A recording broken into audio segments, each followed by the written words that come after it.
Hello दोस्तों, आज हमारा टॉपिक है संख्या पद्धति। संख्या पद्धति में हम ऐसे क्वेश्चन कराने जा रहे हैं जो हमारे एसएससी में पूछे गए क्वेश्चन हैं। तो आइए हम एक एक क्वेश्चन को यहाँ पर डिस्कस करें और देखें कि कौन कौन से ऐसे क्वेश्चन हैं जो हमारे एसएससी सीजीएल में या एमटीएस में पूछे गए हैं। यहाँ पर पहला क्वेश्चन है एक्स वाई तथा जेड विशिष्ट अभाज्य संख्याएं हैं जहाँ यहाँ पर प्लस होना चाहिए था x plus Y plus Z, X plus Y plus Z बराबर 70 हो तो z का मान निकालना है। यहाँ पर देख रहे हैं तीन अभाज्य संख्याओं का योगफल 70 के बराबर है और 70 हमारी क्या है, एक सम संख्या है। सम संख्या है, ऐसा तभी संभव है जब इसमें से एक संख्या सम हो और बाकी दो का योगफल सम हो। क्योंकि अभाज्य संख्याएं दो के अलावा जितनी अभाज्य संख्याएं हैं सारी अभाज्य संख्याएं हमारी क्या है, विषम संख्या है। तो दो विषम का योगफल सम प्राप्त होता है और अगर हम तीनों विषम संख्याएं लेते हैं तो तीन विषम संख्याओं का योगफल हमको विषम संख्या प्राप्त होता है। तो लेकिन हम यहाँ पर देख रहे हैं सम संख्या हमको प्राप्त हो रहा है, तो इसमें से एक का सम होना मस्ट है, बाकी दो हमारे विषम संख्याएं होंगे। तो अगर हम देखें तो यहाँ एक विषम संख्या एक सम संख्या हम दो मान ले रहे हैं, बाकी देख रहे हैं क्योंकि यहाँ पर हमारा क्या है, इनका योगफल 70 के बराबर है। तो अगर एक हमारा दो हो गया तो 70 में से अगर हम दो घटा दें तो बाकी दो का योगफल 68 के बराबर हो जाएगा। और 68 को अगर हम दो से भाग करें तो कितना आएगा, 34 आएगा। यानी कि जो हमारी तीसरी संख्या होगी वह 34 से बड़ी होगी, यानी कि 34 के बाद जो हमारी अभाज्य संख्या होगी वही हमारा आंसर हो सकता है। तो 34 से बड़ी अभाज्य संख्या हमारी कितनी हो गई, 37 हो गई। चेक करें क्या हमारा ऑप्शन सही हो सकता है।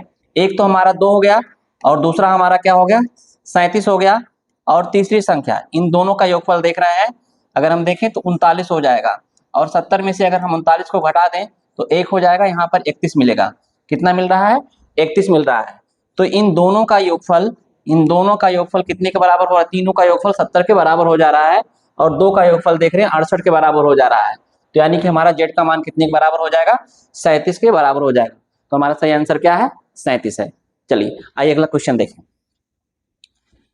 हमारा दूसरा क्वेश्चन है कि 400 से 700 तक ऐसी कितनी संख्याएं हैं जिनमें अंक 6 ठीक दो बार आता है।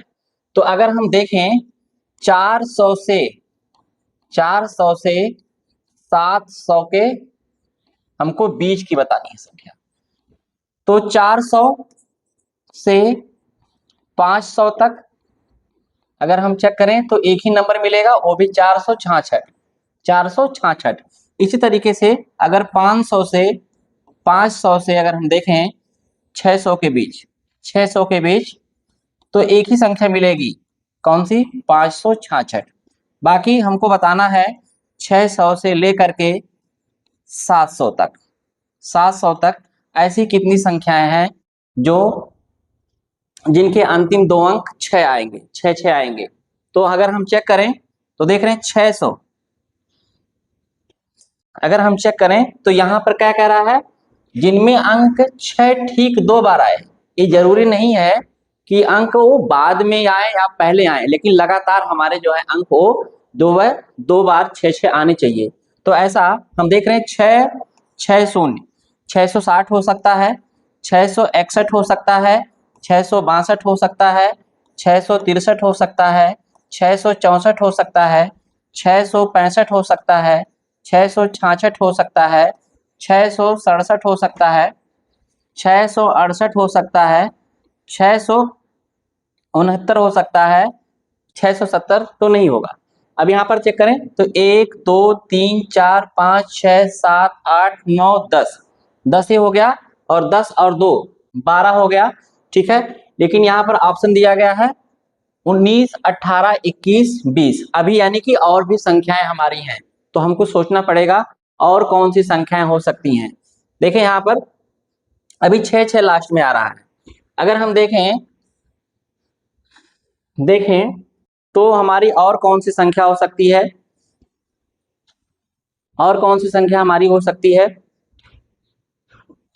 606 606 हो गया, एक 616 हो गया, देख रहे हैं 6 यहाँ पर 2 बार आ रहा है, 616 हो गया, 636 हो गया, 646 हो गया, 656 656 हो गया, ठीक है, 656 हो गया, 666 हमने लिया ही है यहाँ पर, 676 हो गया, 686 हो गया और 696 हो गया। अगर हम काउंट करें तो 1 2 3 4 5 6 7 8 9 10 11 12 13 14 15 16 17 18, ये हमारी टोटल संख्याएं कितनी हो रही हैं? 18 हो रही हैं, जिसमें 6 2 बार आ रहा है, तो 18 ये हो गया, 18 ये हो गया, बाकी दो संख्या हमारी यहाँ दिख रही हैं, 18 में 2 जोड़ दें, टोटल संख्या हमारी क्या हो गई? 20 हो गई। तो इसका आंसर हमारा कितना हो गया? 20 हो गया, यानी कि डी ऑप्शन इसका सही है। चलिए अगले क्वेश्चन की तरफ बढ़ते हैं। चलिए देखिए, तीसरा हमारा क्वेश्चन है कि 110 तक की सभी विषम अभाज्य संख्याओं को एक गुणा किया जाता है, तो इस प्रकार की गुणनफल की जो इकाई है वो क्या होगी? तो हमारी पहली अभाज्य संख्या 2 हो गई, फिर 3 हो गई, फिर 5 हो जाएगी, 5 के बाद 7 हो जाएगी, 7 के बाद हमारी 11 आ जाएगी, इस तरह से आता रहेगा। तो अगर इनका हम गुणा करें तो 2 गुणे 3 गुणे 5 गुणे 7 गुणे इस तरह से हमारा मिलता रहेगा।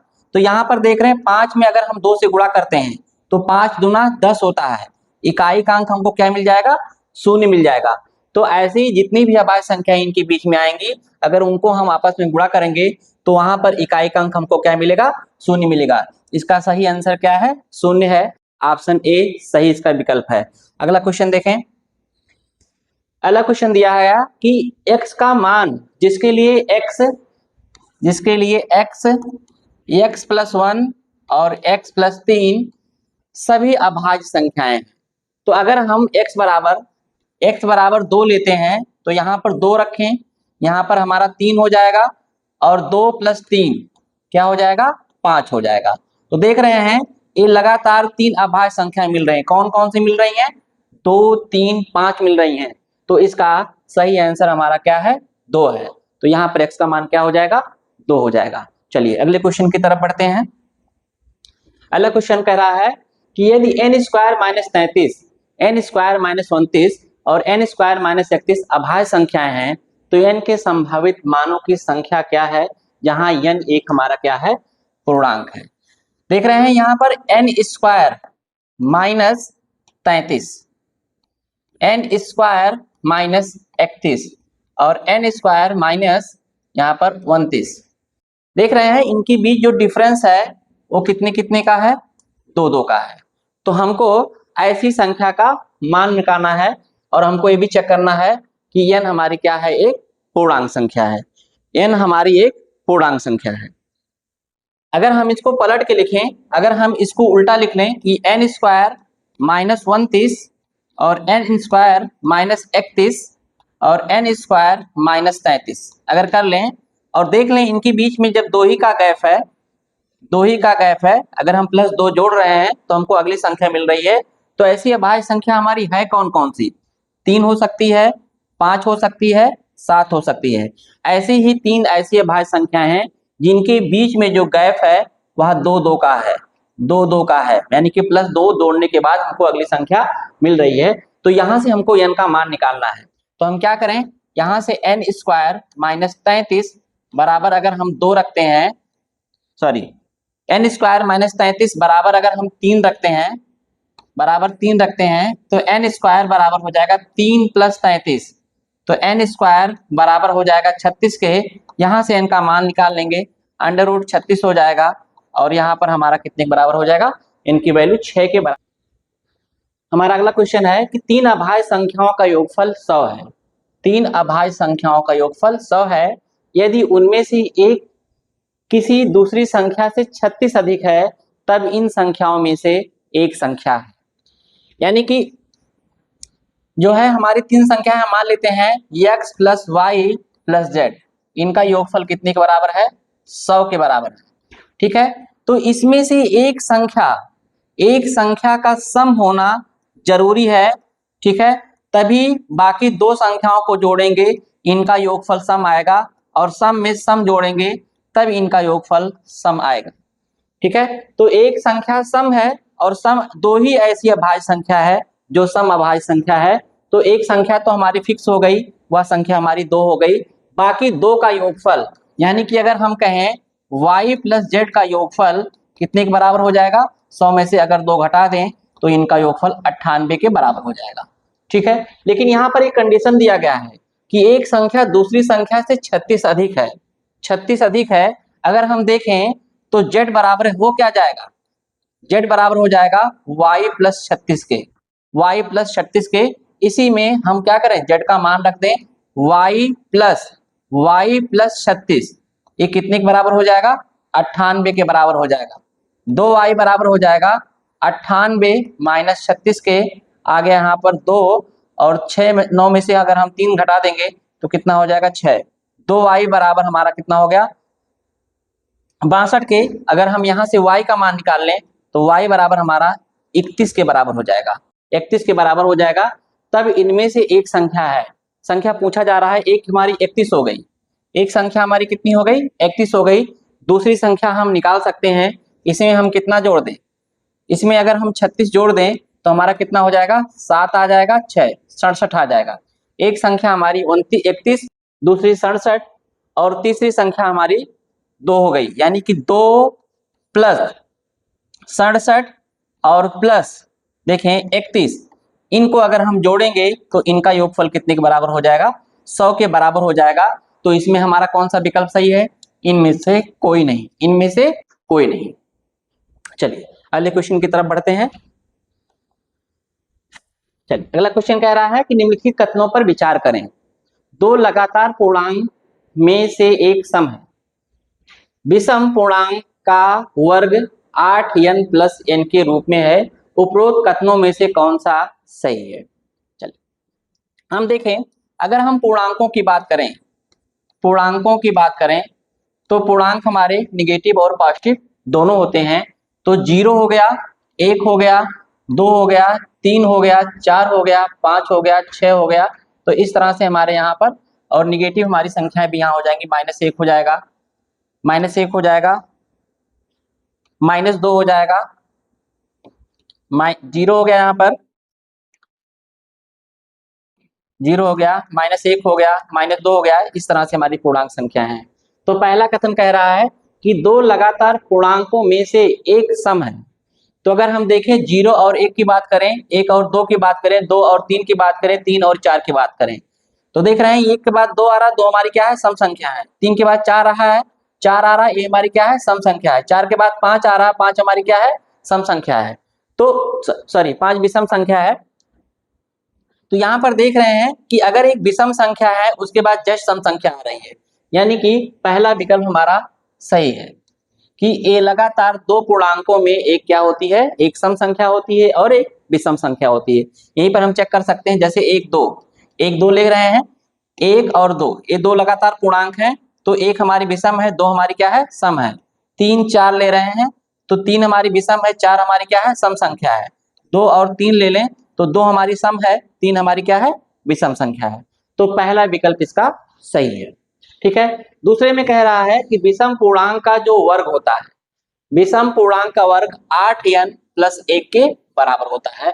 तो दूसरे कथन की बात करें, दूसरे कथन की बात करें तो विषम पूर्णांक जैसे 3 हो गया, 3 का वर्ग हमारा कितना हो गया, 9 हो गया। तो देख रहे हैं यहाँ पर 8 धन 1, 8 धन 1 बराबर कितना हो गया, 9 हो गया। अगर हम 5 ले लें, 5 ले लें, 5 का वर्ग करें, 5 का वर्ग करें तो 5 का वर्ग हमारा कितना हो जाएगा, 5 का वर्ग करें तो पंचम 25 हो जाएगा। तो यहाँ पर 24 धन 1 लिखा जा सकता है और 24 को 8 गुणे 3 धन 1 लिखा जा सकता है। इस तरह से अगला विषम पूर्णांक हमारा 7 है, 7 का वर्ग करेंगे 7 7 49 है, 49 को हम क्या लिख सकते हैं, 48 धन 1, 8 गुणे 6 धन 1। तो देख रहे हैं कि 8 गुणे अगर यहाँ पर 1 लिख लें तो हमारा ये जो है 8n प्लस n के रूप में ये हमारा जो विषम पूर्णांक है उनका वर्ग आ रहा है। सिर्फ 1 को छोड़ करके, एक हमारी विषम संख्या है अगर एक का वर्ग करते हैं तो एक ही आता है। तो यहाँ पर अगर हम चेक करें 8 गुणे 0 धन 1, 8 गुणे 0 धन 1, तो 1 हमको मिल जा रहा है, यानी कि हमारा दूसरा विकल्प भी सही है। तो इसमें से हमारा कौन सा आंसर सही हो जाएगा? सी ऑप्शन सही हो जाएगा, ए और बी दोनों सही हैं।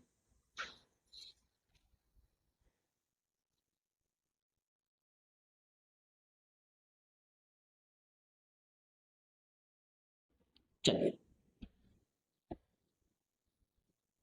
अगला क्वेश्चन है कि निम्नलिखित में से किस परिमेय संख्या में अशांत पुनरावृत्त दशमलव है? अशांत पुनरावृत्त, अशांत, ठीक है, नॉन टर्मिनेटिंग, नॉन टर्मिनेटिंग। सबसे पहले हम यहाँ पर टर्मिनेटिंग और नॉन टर्मिनेटिंग समझ लें कि होता क्या है। अगर कोई संख्या a बटे 2n इंटू 5 m के रूप में है तो ये शांत दशमलव देगा, शांत दशमलव का उदाहरण होगा, यानी कि टर्मिनेटिंग। क्या होगा? टर्मिनेटिंग होगा। लेकिन लेकिन अगर हर हमारा इस फॉर्म में नहीं है, इस फॉर्म में नहीं है, तो क्या देगा वो नॉन टर्मिनेटिंग देगा, नॉन टर्मिनेटिंग का एग्जांपल। तो यहां पर चेक कर लें, पहला ऑप्शन हमारा है कि 15 बटे 1600। तो 1600 देख रहे हैं, 2 की घात 4 लिख सकते हैं, और इसको इसको हम 100 हो जाएगा, 100 को हम 2 की घात 4, 2 की घात 2 गुणे 5 की घात 2 लिख सकते हैं। चेंज करें तो 2 की घात 6 गुणे 5 की घात 2। तो देख रहे हैं हमारा जो पहला वाला ऑप्शन है, ठीक है, उसका हर two the power n into 5 two the power m के फॉर्म में है। तो ये शांत दशमलव का एग्जाम्पल है। किसका एग्जाम्पल है? शांत दशमलव का। और यहाँ पर देख रहे हैं 8, अगर 8 को हम चेक करें तो 8 को 2 की घात 3 लिख सकते हैं, और इसी के आगे हम 5 की घात 0 जोड़ सकते हैं। तो ये भी हमारा जो है शांत दशमलव का एग्जाम्पल है, यानी कि टर्मिनेटिंग है। 50 को चेक करें, 50 को हम 2 गुणे 25 लिख सकते हैं, यानी कि 2 की घात 1 गुणे 5 की घात 2 लिख सकते हैं। तो ये भी हमारी क्या है?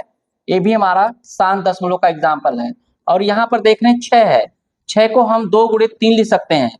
तो यहाँ पर देख रहे हैं, अगर हम इसको चेक करें तो ये जो है इसका फॉर्म नहीं है, यानी कि two the power n into 5 two the power m का फॉर्म नहीं है। तो ये क्या देगा? ये हमारा नॉन टर्मिनेटिंग देगा, नॉन टर्मिनेटिंग, यानी कि इसका सही विकल्प नॉन टर्मिनेटिंग, नॉन टर्मिनेटिंग। तो इसका सही विकल्प हमारा क्या हो जाएगा? डी विकल्प हो जाएगा। तो डी विकल्प जो है वह नॉन टर्मिनेटिंग का एग्जाम्पल है। चलिए अगली तरफ देखें, अगला क्वेश्चन हमारा देखें। अगला क्वेश्चन कह रहा है कि निम्नलिखित कथनों में से कौन सा कथन सही नहीं है? दो, पहला कथन कह रहा है 2 से अधिक 2 अभाज्य संख्याओं का अंतर 2 से विभाज्य होता है। 2 से अधिक 2 अभाज्य संख्याओं का अंतर 2 से विभाज्य होता है। चेक कर लें, 2 से अधिक तो 3 ले लें और 5 ले लें, तो अगर इनका अंतर देखें 2 आ जाएगा। 5 ले लें, 7 ले लें, इनका अंतर देखें 2 आ जाएगा। तो देख रहे हैं ये 2 से विभाज्य है। इस तरह से 31 ले लें, 33 ले लें, तो इनका भी अंतर निकालेंगे तो ये संख्या हमारी क्या हो जाएंगी? 2 से विभाज्य हो जाएंगी। तो पहला ऑप्शन तो हमारा सही है। दूसरे विकल्प पर बात करें कि दो विभिन्न पूर्णांकों यम n को और एक अभाज्य संख्या p के लिए यदि p का गुणनफल m गुणे n को विभाजित करता है, तब तब p गुणनफल m गुणे n को विभाजित करता है, तब p या तो m को या तो n को विभाजित करेगा। यानी कि कहा जा रहा है कि जो p है वह m गुणे n को विभाजित कर रहा है। तो ऐसी सिचुएशन में p जो है या तो m को विभाजित करेगा या तो n को विभाजित करेगा, ये भी, क्योंकि p भी हमारी क्या हो जाएगी? एक p जो है m के बराबर हो जाएगा।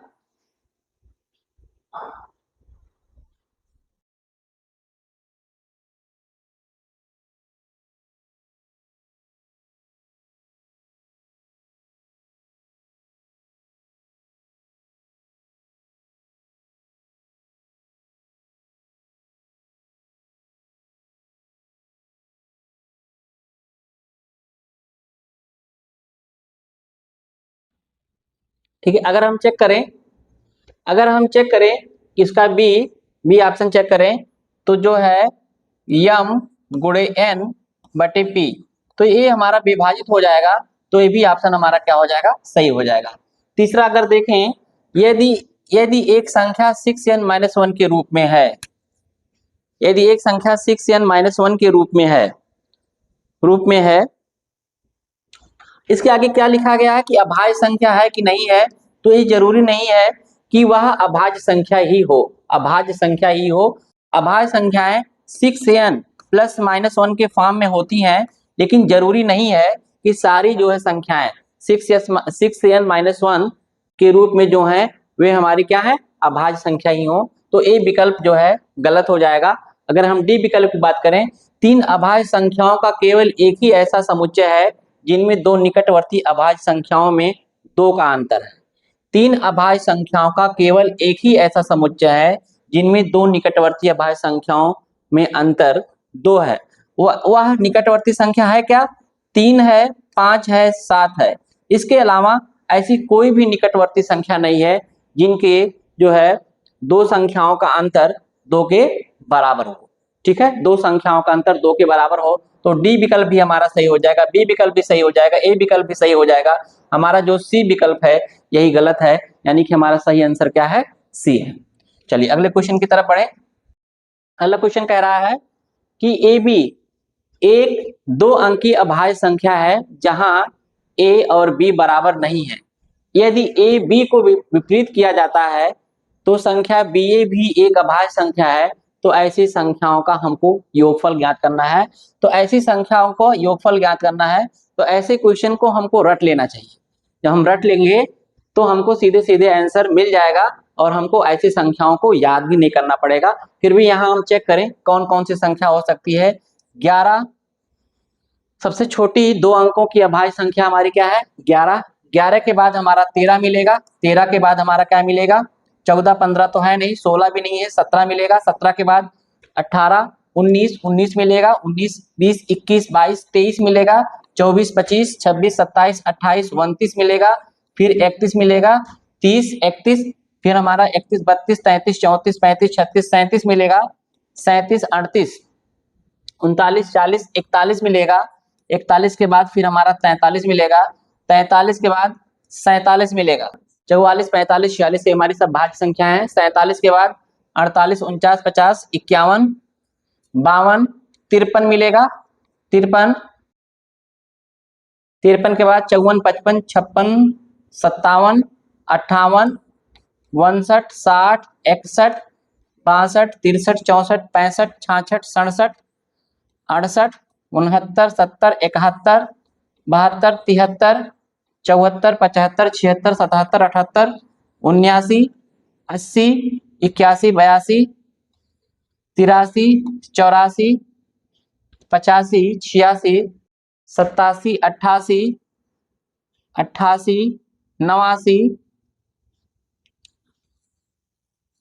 89, 90, 91, 92, 93, 94, 95, 96, 97, 97 चेक करें, 97, 98, 99, 100।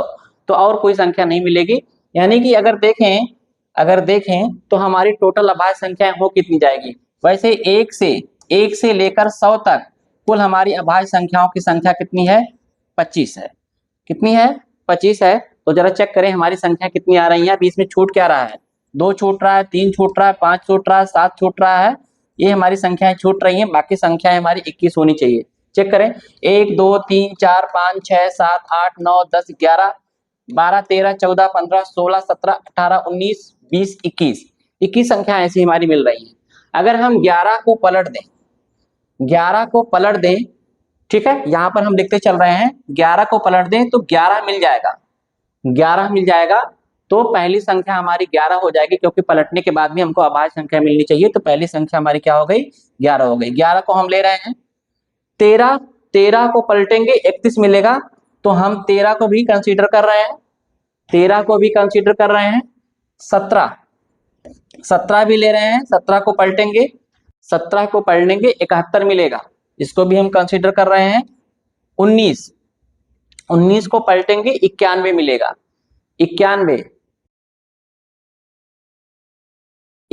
मिलेगा। तो 91 13 से कट जाएगा, 13 से 91 होता है, तो इसको हम छोड़ देंगे, 23 को लेंगे, 23 के बाद 32 मिलेगा, 32 को छोड़ देंगे, 29, 29 से हमारा 92 बन जाएगा, इसको भी छोड़ देंगे, 31 ले लें, 31 से हमारा 13 मिलेगा, 37 से 73 मिलेगा, 37 भी ले रहे हैं, 37 भी ले रहे हैं, और फिर इन संख्याओं को ले रहे हैं, 41 से हमारा 14 मिल जाएगा, 41 से 14 हमारी भाज्य संख्या है, ठीक है। 43 से 34 मिलेगा, ये भी देख रहे हैं, यहाँ 74 मिल जाएगा, इसको भी छोड़ दे रहे हैं, ठीक है। यहाँ पर देख रहे हैं 53, 53 के को 35, 53 हमारा 35 देगा, ये भी छोड़ दे रहे हैं। यहाँ पर 59 हमारा 95 देगा, ये भी हमारा कट जाएगा 5 से। यहाँ पर देख रहे हैं 61, 61 16 देगा, ये भी कैंसिल हो जाएगा, 76 देगा। यहाँ पर देख रहे हैं 71, 71 देगा, 71 और 17, 71 और 17 73, 73 हमको क्या देगा, 73 देगा, 37 देगा, ठीक है। 79, 79 97, 79 हमारा 97 देगा, तो 79 को भी यहाँ पर ऐड कर लें। देख रहे हैं यहाँ पर 38, 38 को हम नहीं लेंगे, यहाँ पर 79, 79 हमारा 98 देगा, ये गलत हो, 89 हमारा 98 देगा, गलत हो जाएगा, 97, 97 79 देगा, तो 97 हम कंसीडर कर ले रहे हैं। अब हम इनको जोड़ लें, क्योंकि देख रहे हैं यहाँ पर इकाई के अंक अलग अलग हैं, तो इकाई के अंक अगर हम निकाल लें तो उससे हमारा काम चल जाएगा। यहाँ पर 1 और 3 4, 4 7 4 11, 11 11 1 12, 12 और 9 19, 19 1 20, 20 20 2, 20 2 22 1 23, 23 और 9, 23 9 32, 32 में अगर हम 7 जोड़ दें, 32 में 7 जोड़ दें 39, इकाई का अंक 9 आ रहा है, 9 पर 9 यहाँ पर है नहीं,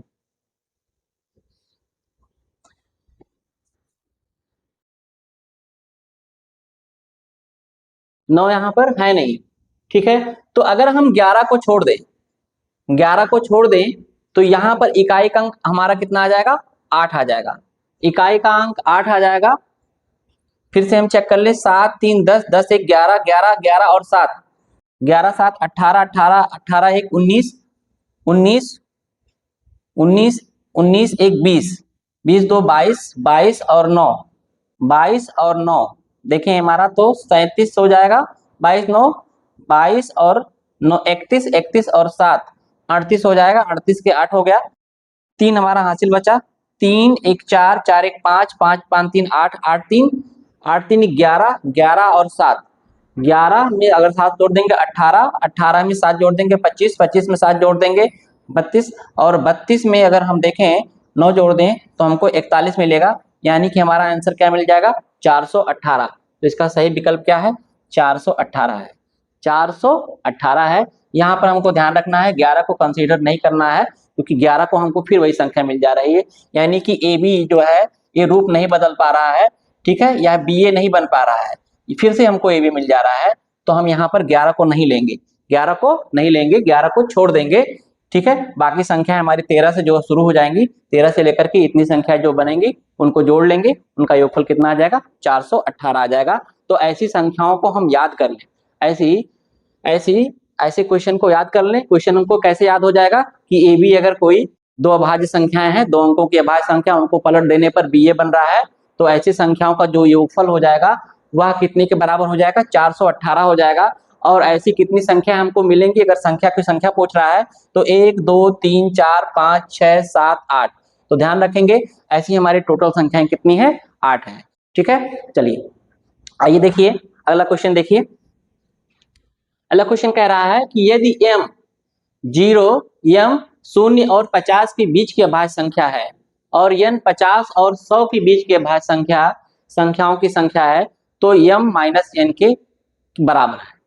तो हम जानते हैं 0 से 50 तक, 0 से 50 तक कुल हमारी अभाज्य संख्याएं कितनी है, 15 है, और 50 से 100 तक, 50 से 100 तक कुल अभाज्य संख्याओं की संख्या हमारी कितनी है, 10 है। हमको इसका अंतर पूछ रहा है, यानी कि 15 में से 10 घटा दें, कितना आ जाएगा, 5 आ जाएगा। इसका सही आंसर कितना हो जाएगा, 5 हो जाएगा। इसका बी विकल्प सही विकल्प है। चलिए अगले क्वेश्चन की तरफ बढ़ते हैं। अगला क्वेश्चन हमारा कह रहा है कि 3 नंबर जो एक दूसरे के सह अभाज्य हैं, ऐसे हैं जैसे कि पहले दो का गुणनफल 286 और अंतिम दो का गुणनफल 770 है, तीन संख्याओं का योग क्या है? तीन संख्याओं का योग क्या है? तो हम मान लेते हैं कि ए बी सी ऐसी तीन सह अभाज्य संख्याएं हैं, सह अभाज्य संख्याएं हैं, यानी कि ए गुणे बी इनका जो गुणनफल है वो कितने के बराबर है? 286 के बराबर है। और बी गुणे सी इनका जो गुणनफल है वो कितने के बराबर है? 770 के बराबर। 770 के बराबर है। तो हमको निकालना क्या है? हमको निकालना है a प्लस बी प्लस सी का मान निकालना है। a प्लस बी प्लस सी का मान निकालना है। अगर हम यहाँ पर चेक करें, भाग करें तो a गुणे बी बटे b गुणे सी अगर करें तो यहाँ पर 286 बटे कितना हो जाएगा? 770 हो जाएगा। 770 हो जाएगा।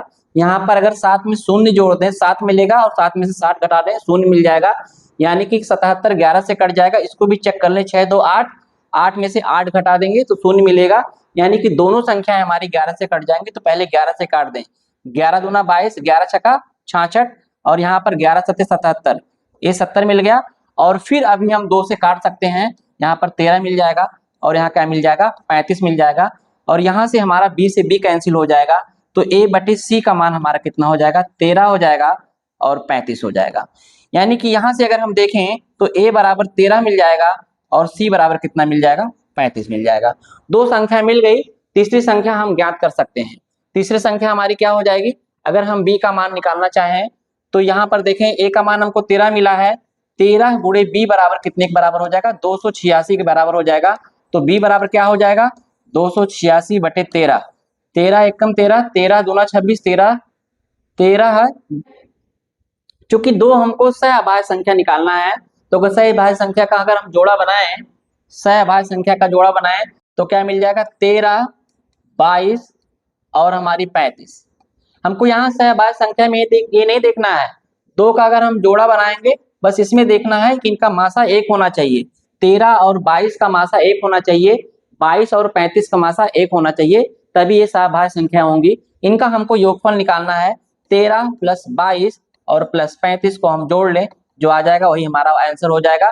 तो 3 2 5 5 5 शून्य 5 5 10 हो गया, शून्य हो गया, ठीक है। 3 2 5 5 1 6, 6 में 1 जोड़ दीजिए, कितना हो जाएगा? 7 हो जाएगा। हमारा इनका योगफल कितने के बराबर आ गया? 70 के बराबर आ गया। इसका सही विकल्प क्या है? डी विकल्प इसका सही विकल्प है, ठीक है। यानी कि इन संख्याओं का योगफल कितने के बराबर हो जाएगा? 70 के बराबर हो जाएगा। चलिए अगले क्वेश्चन की तरफ बढ़ते हैं। अगला क्वेश्चन हमारा क्या कह रहा है? अगला क्वेश्चन कह रहा है कि x, y तथा z अभाज्य संख्याएं हैं तथा x plus Y plus Z 38 है, z का अधिकतम मान क्या है? x plus Y plus Z बराबर कितना है? 38 है। अभी इसके पहले वाले क्वेश्चन में, हम शुरुआत वाले क्वेश्चन में देखे थे कि तीन संख्याओं का योगफल, अगर तीनों अभाज्य संख्याएं हैं, इन तीन संख्याओं का योगफल सम तभी हो सकता है जब किन्हीं दो संख्याओं का योगफल सम हो और उसमें एक संख्या स्वयं सम संख्या हो, और सम संख्या दो ही ऐसी संख्या है जो अभाज्य है और सम संख्या है, ठीक है। तो अगर हम देखें y प्लस जेड का मान कितने के बराबर हो जाएगा? 36 के बराबर हो जाएगा। हमको z का अधिकतम मान निकालना है, तो यहाँ अगर हम चेक करें z का अधिकतम मान यहाँ पर कितना है? अगर हम 31 लेके चलते हैं, ऑप्शन में 31 दिया गया है, तो यहाँ पर 31 में अगर हम 5 जोड़ दें तो 36 के बराबर मिल जाएगा। तो 5 भी हमारी क्या है? अभाज्य संख्या है और 31 भी हमारी अभाज्य संख्या है, यानी कि z का अधिकतम मान क्या हो जाएगा? 31 हो जाएगा। तो इसका सही विकल्प सी हो जाएगा, 31 z का अधिकतम मान होगा। चलिए अगला क्वेश्चन क्या कह रहा है? अगला क्वेश्चन है कि n 3 अंकों की सबसे छोटी अभाज्य संख्या है, जब n को 13 से विभाजित किया जाता है तो शेषफल क्या मिलेगा? n 3 अंकों की सबसे छोटी अभाज्य संख्या है, तो 3 अंकों की सबसे छोटी अभाज्य संख्या, 3 अंकों की सबसे छोटी अभाज्य संख्या, छोटी अभाज्य संख्या है कौन सी? वह संख्या हमारी क्या है? 101 है। अगर कहा जाए 2 अंकों की, दो अंकों की सबसे छोटी अभाज्य संख्या, सबसे छोटी अभाज्य संख्या, छोटी अभाज्य संख्या, तो वह संख्या हमारी क्या है? 11 है। 11 है, 11 है। अगर बड़ी कहा जाए दो अंकों की सबसे बड़ी अभाज्य संख्या, तो वह संख्या हमारी क्या है? 97। ध्यान रखना है 101 में हमको कितने से भाग करना है? 13 से भाग करना है। 13 सते 91 हो गया, घटा लें तो यहाँ पर कितना आ जाएगा? 10। हमको निकालना क्या है? बताना है शेषफल कितना आएगा। तो शेषफल हमारा कितना मिल जाएगा? 10 मिल जाएगा। इसका डी विकल्प सही हो जाएगा। चलिए अगले क्वेश्चन की तरफ बढ़ते हैं। हमारा लास्ट क्वेश्चन है कि 4 क्रमागत अभाज्य संख्याएं जो आरोही क्रम में है, जो आरोही क्रम में है, उनमें पहले 3 का गुणनफल 385 और अंतिम 3 का गुणनफल 1001 है, तदनुसार सबसे बड़ी अभाज्य संख्या कौन सी है? तो हम मान लेते हैं कि ऐसी 3 अभाज्य संख्याएं ए बी सी और चौथी हमारी क्या है? डी है। दिया गया है ए गुणे बी गुणे सी, ये 3 अभाज्य संख्याएं हैं, इनका गुणनफल 385 के बराबर है। और बी गुणे सी गुणे डी, इनका जो गुणनफल है वह कितने के बराबर है? वह हमारी 1001 के बराबर, 1001 के बराबर है। हम चेक कर लें।